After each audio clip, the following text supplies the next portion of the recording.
Good morning, everyone.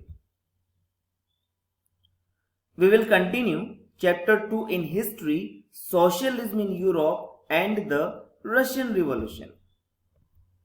Part 10. In our previous session, we discussed about October Revolution, after which the Bolsheviks came to power. What happened after October? Let's find out.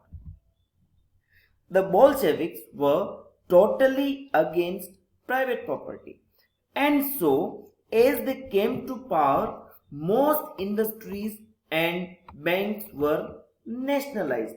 Nationalization means the government took control over the ownership and management. Land was declared a social property, and peasants were allowed to seize the land of nobles. In the city area, the partition of large houses was enforced. It was said that the houses must be divided according to the requirement of family members. To assert the change, even the uniforms were also designed for army and officials. The next step the Lenin took was that he changed the name of the party. The Bolshevik Party was renamed as the Russian Communist Party. After that, elections took place in Russia. But the Bolsheviks failed to gain majority support in the elections because the actions which were done by the Bolsheviks were not liked by many people in Russia. Lenin disregarded the result of elections, and he said that the All Russian Congress of Soviet is the real democratic and that must be the parliament. He dismissed the assembly. Next to that, in spite of the resistance from many members, even of his own party, the Bolsheviks made peace with Germany. It means that he withdrew Russia from the First World War. After that, the Bolsheviks became the only party to participate in the elections. What does it mean? It means that now onwards in Russia there was only one party to contest election. Then All Russian Congress of Soviets became the parliament of the country. Next, now Russia became a one party state. And what was the party? The party was the Communist Party. Then a secret police known as Cheka was set up.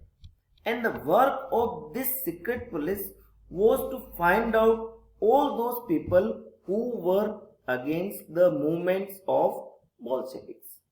And this police punished all those who criticized the Bolsheviks. Means the Bolsheviks could not tolerate any sort of criticism from anyone.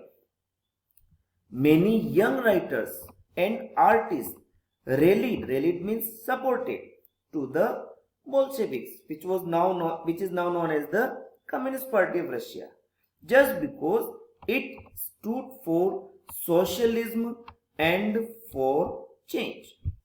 The actions of the Russian Communist Party were not welcomed by all, and this thing led to a civil war in Russia. As the Bolsheviks ordered land distribution, the first impact of it was that the Russian army began to break up. The reason was that most of the people in Russian army were farmers, And when they came to know that they can snatch or take away the land of nobles, they left the army and went to the villages and towns and for doing the agriculture. So this resulted in the breaking up of the Russian army. Those who were the non-Bolshevik socialists or the liberals or the supporters of autocracy, they all condemned or criticized the Bolsheviks uprising, and they started organizing troops or army to fight with the Bolsheviks. In Russia, because of that, three groups were formed and a fight took place between three groups. First group was the Bolsheviks, which was known as the Reds. It was led by Lenin. Second group was of the Greens, who were the socialist revolutionists, means all those who were the non-Bolshevik socialist revolutionaries, they came to be known as the Greens. And third group was the pro-Tsarist, means who still wanted that the king should again come to power. And these people came to known as the Whites. These Greens and the Whites, they were supported even by the Britain and other European countries because they were afraid of the whatever was happening in Russia. These troops and the Bolsheviks started fighting a civil war, and it proved very disastrous for the people of Russia. There was a worse famine as well. So people started looting the things, and the banditry even became common in Russia during the civil war. The Bolsheviks handled this situation with the iron hand, and ultimately at the end, by January 1922, the Bolsheviks controlled most of the former Russian Empire. And in 1922, the Russian army, and along with all its empire, they formed USSR, that is the Union of Soviet Socialist Republic. Now, let's revise important points. First, nationalization of banks. Second, seizure of land by peasants from nobles. Third, renaming of the Bolshevik Party to the Russian Communist Party. Russia becomes a one-party state, and that one party is the Russian Communist Party. Civil war starts taking place between Bolsheviks, non-Bolsheviks, socialists, liberals, and supporters of autocracy.